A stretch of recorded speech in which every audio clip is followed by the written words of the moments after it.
get to squidge them. You know what I mean, the squidgy ones. Okay. Hot, hot, hot, hot.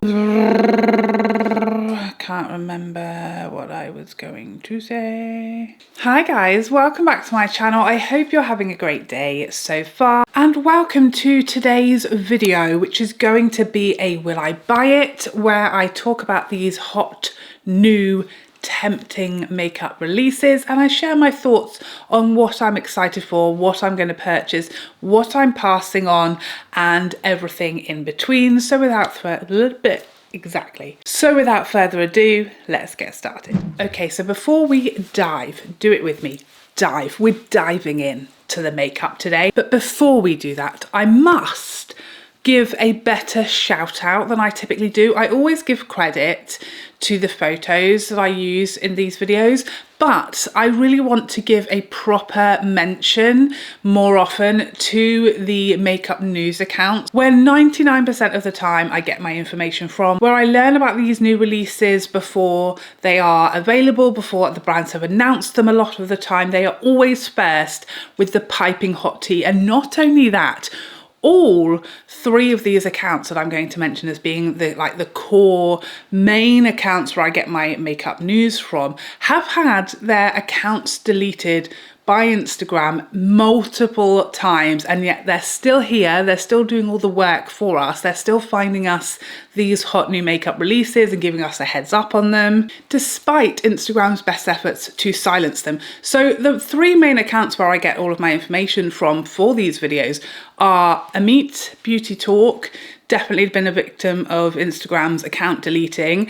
Chic Profile, this is her latest name because, as you can probably tell from this handle, she has had her account deleted by Instagram like 3 plus times, and one of those times she had 35,000 followers just gone overnight because the brands don't want us to see the sneak peeks. And then Makeup on Your Radar, which again, I think this is like her third account. She used to be Makeup on Your Radar, then we've got, this is Makeup on Your Radar 2, so I think she's had again at least 3 accounts. These people go through it, okay, so the least we can do is follow them each time their accounts get deleted and support them for giving us the piping hot makeup tea. Okay, so first up we have some new blushes from Rare Beauty. Powder blushes. We don't see a powder very often from Rare Beauty, do we? They're very much a liquid leaning brand. We've had liquid contours, liquid blushes, liquid highlighters. We've even had like multiple finishes in their liquid blushes. But now we have the Soft Pinch Matte Bouncy blushes. So these sound like they're going to be that, like, you get to squidge them. You know what I mean, the squidgy ones. That's what it sounds like, a cushiony cream to powder blush that gives the dreamiest flush of colour with a lasting blurred matte finish. Calm down, Nigella. So it has a putty-like texture, one of my top 10 words, putty. So satisfying. So these sound kind of, they're giving me the Chanel cream to powder vibes. What I'll say about these is they're not screaming my name. They are not calling to me, and I think it's not necessarily the formula. Of course it's a matte finish, which immediately no. So it's got that, you know, against it. That's not really counting in its favour in my book. In my home, we're glowy up in here. And there's no sort of description of it being a luminous matte either. It sounds like it's just a matte, a mattedy matte, and that is a no thank you from me. But not only that they are matte, the colours are just not stirring my loins, you know? I'm looking at these colours and thinking, given that these are a cream to powder, which isn't my favourite formula, given that they are a matte, which is my least favourite finish, I need to be stirred by the colour offering in order to be interested in these, and I'm not really. These are very, you know, we've seen these colours. I have all of these colours, and then some of them I don't have for very good reasons. So these are not interesting me. These are going to be a very easy pass. They're not my formula, they're not my finish, and the colours alone are not enough to do it for me, you know? So these are an easy pass. Next up, we have a new skin tint from Milk Makeup. When I first saw the images of these, I said no, immediately no. I don't need another skin tint. I have several that I absolutely adore. And Milk Makeup is not a brand that they, as soon as I see a product coming from them, I'm excited by it. They're very much a sort of forgotten brand by me. I've never really used a lot from them. I've tried products here and there, never been super wowed. So it's not a brand that is really hot on my radar, that as soon as I see something coming from them, I'm intrigued, you know, so it has to excite me to even catch my eye when it's from Milk, because they're just not one of my favourite brands. But then I started reading about it. I do really like the packaging. I think it's such a pretty colour. It feels very summery, very holiday packaging friendly, which is when I'd probably most use this type of product, in the summer, on holiday. Then I saw these photos of this on the cheeks and ooh, that looks juicy, doesn't it? So now I'm starting to be intrigued. Now you've got my attention, Milk. So this is the Hydro Grip 12-hour hydrating. So this is the Hydro Grip 12-hour hydrating gel skin tint. Such a catchy little name there. Lots of hyaluronic acid, buildable light coverage for a natural dewy finish. So I'm expecting this to be actually a skin tint that is in fact a skin tint, light coverage, dewy finish. Doesn't have any SPF in it. That's either going to be a pro or a con for you depending on what floats your boat. For me, it's really neither here nor there. I would like the SPF on holiday, you know, if I'm going out in the evening and I don't want to put SPF on, but I do still want some SPF. A little bit in my skin tint is a cheeky Brucey bonus, but day to day, I don't really care about that at home because I will be wearing SPF during the day anyway, so that's not really a big issue for me. A dewy finish, yes please, I'm always down to try a new dewy finish. I will say, obviously we've just had the Laura Mercier dewy tinted moisturizer. I do expect this to be very, very similar to that one, but I'm quite interested. I'm intrigued enough to give it a try and let you know my thoughts. Now that I've finally got to grips with all of the dewy foundations that came out in January and tired me out of trying new base products, I think I'm ready to give this one a try. I'm intrigued. I'll keep you posted. Next up, we have a new concealer from Estee Lauder. This is the Double Wear Stay in Place 24-hour concealer. And I think this is a reformulation or a relaunching / reformulation of their previous Double Wear concealer, which, if you remember, I loved the concealer. I loved that, my eye. Now, if you remember, I loved that concealer. The only reason it didn't sort of become like my new go-to, one of my top few that live forever in my top drawer, is the doe foot was like a brick, okay? It was like applying concealer to your face with a brick, and not a sort of, you know, a hot stone massage type of rock. I'm talking one that you just found in the garden. That's what it was like. So that really stopped me from using it very often or being excited to use it because it was an unpleasant experience. So I'm excited about this one. It's clearly they've changed the doe foot. It looks different to the previous one. I'm hoping they may have heard that feedback, not from me, I'm not that important, but I'm sure I can't have been the only one who felt like that. So I'm hoping they've changed that. The packaging looks better. It claims to be a soft focus matte finish, which I like the sound of that. I do like a matte concealer. It's like the only bit of makeup I like to be matte is my concealer, but it's a soft matte, so that's perfect in my book. But it also claims to be hydrating and feather light with long wearing 24-hour wear. We'll see about that. And a medium to full coverage. And I know that Estee Lauder can do a full coverage, okay? They are, after all, the home of double wear foundation. So I'm excited to try this. I've already ordered it, and in fact, spoiler alert, it's under my eyes right now as we speak. I can't give you a full review, of course. I literally just put it there only moments ago, but I will say it does feel very, very light. And so far it's looking belting, okay? I'm chuffed with how we've begun this journey. I will, of course, keep you posted on that concealer. Concealers were in my kind of list of makeup that I wasn't really interested in purchasing this year, but when I said that in my video, a lot of you said, absolutely not, we need you to review concealers. So I will be reviewing this one, and I've already told you I will of course be reviewing the Lisa Eldridge one when it comes along, so I heard you, don't panic. I will of course let you know how this concealer gets on. I was excited to try it because I know I loved the previous one, and if they fixed the rock of a doe foot, which they have, count me in. Next up, we have some new lip oils from YSL. These are the Lip Glaze Oils, which will be available in 10 shades for spring. So they should be here any moment. Really, in the way that makeup goes, they should have been here probably in October. You're very late, YSL.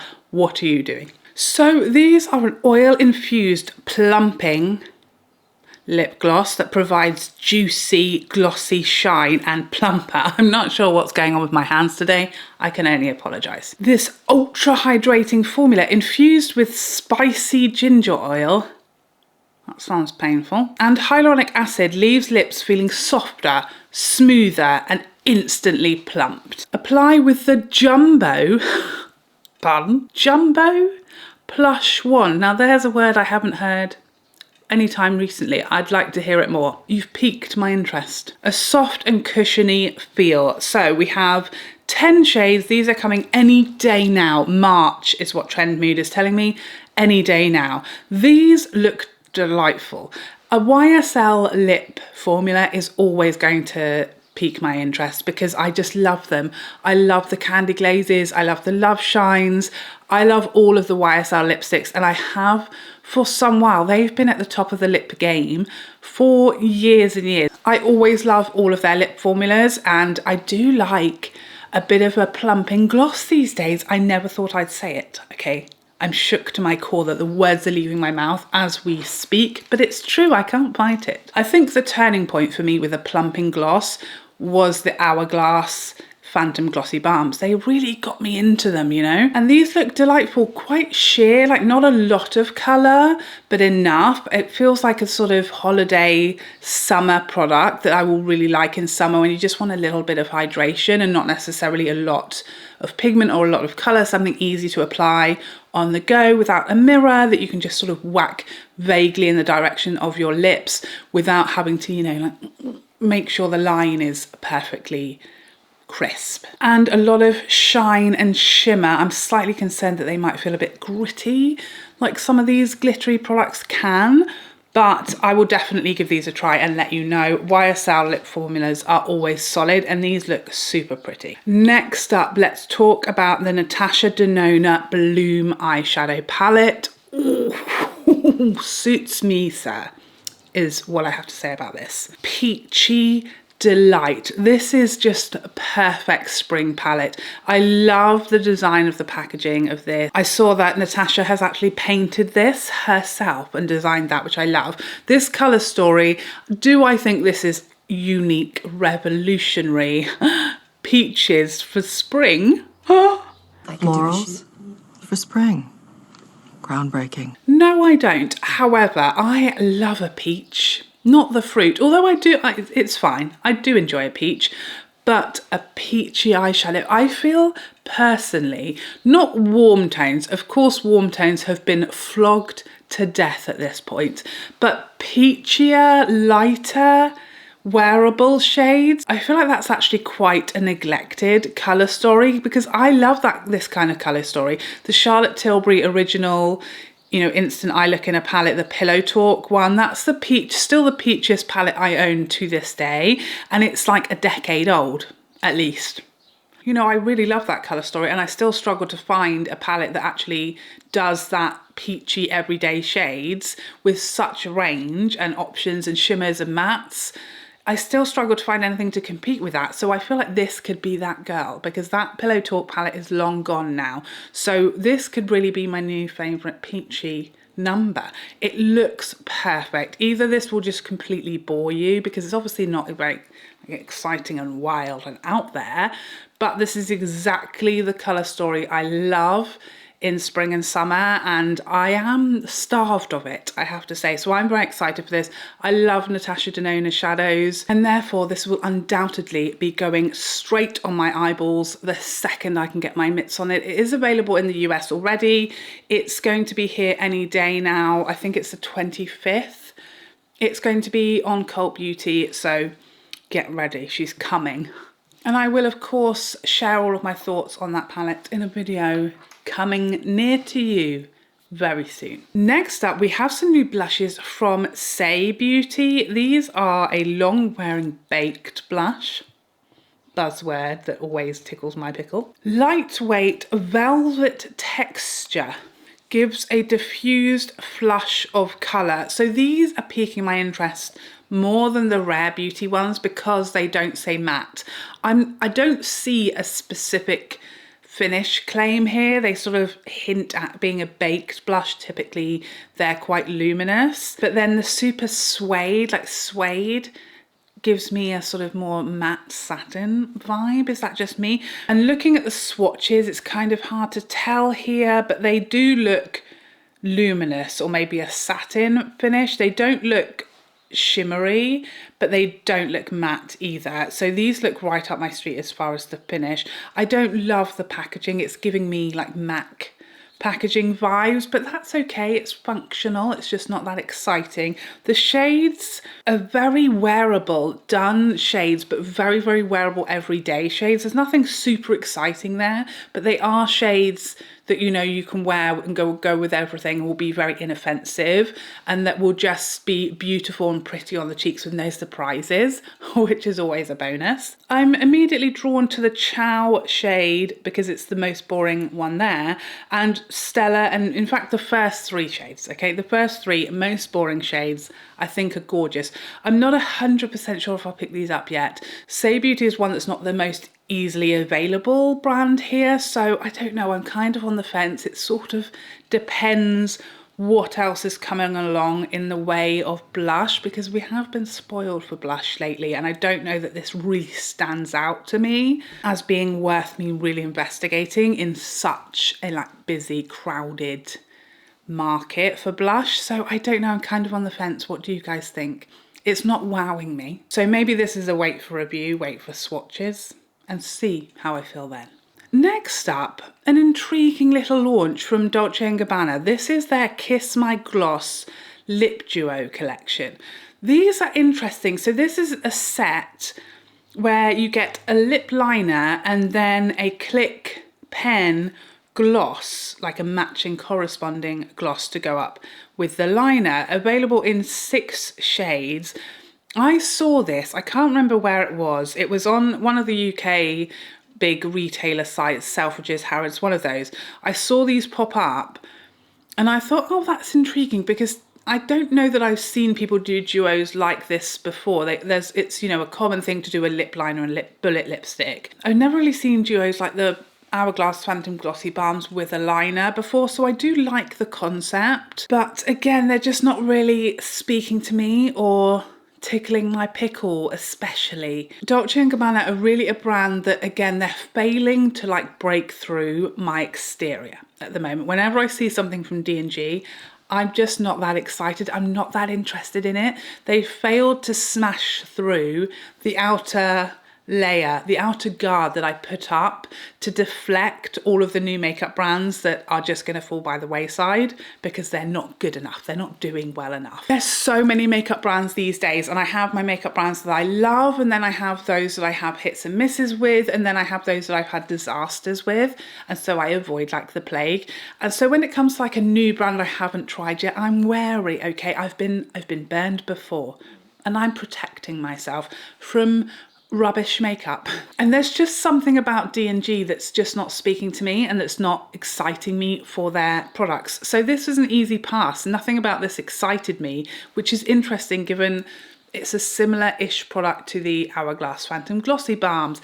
It's a similar type product to the YSL oils that we spoke about earlier, and yet these are not interesting me in the slightest bit, and it can only be down to the brand. So these were an easy pass, but I'm not sure why. What do I have against you, D&G? Maybe you bullied me in a past life. Next up, we have 3 new Prada Beauty eyeshadow colour stories, all of a nude persuasion, varying depths. I feel like we've got a light, a very fair eyeshadow palette, then with more of a medium and then a richer one, which I like to see. We like a bit of variation.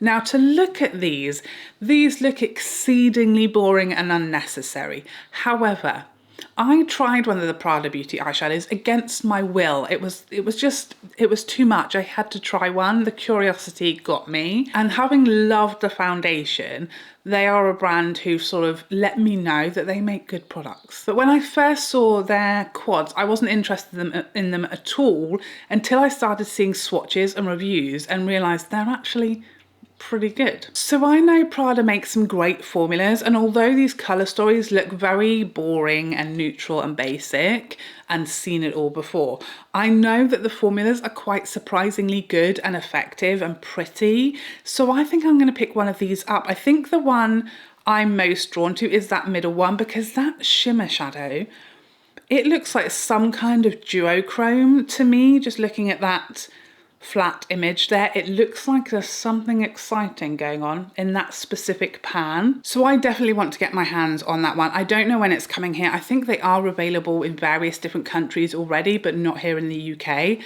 That middle number is coming home with me. Next up we have so sorry, I just shouted at you for some reason. Are you okay, throat? Next up we have a new collection from Nars. This is the Hot Escape collection. I love the packaging of this. It looks so fun and pretty. It's giving deck chair. I don't know about anyone else, but the second I saw the blue palette, I thought deck chairs at Brighton. I don't know about anybody else, but that is the thought that came into my head. And I don't think that was necessarily the vibe that Nars would have been going for, but I think it's delightful. There are a range of lip glosses. I'm not interested in those. I've got lip glosses. These aren't exciting me particularly. Let's talk about the cheek palettes. Nars, we've got to congratulate them, because they are definitely a repeat offender of the releasing one cheek palette at a time with, you know, no variants for different skin tones, etc. So I love to see them really improving their sort of inclusivity and their shade range offering when it comes to their cheek palettes, because they've gone from doing one, then I think their most recent cheek palette thing was 2, and now we've got 4. I love to see it. So we've got like a fair, a light medium, a medium, and then a deeper palette. I definitely feel like we could have had another even deeper palette and gone with 5. The first 2 were kind of similar sort of depth, but different colour stories. But I like to see the improvement, and we've got to praise improvement when it comes, even if it's still not quite perfect.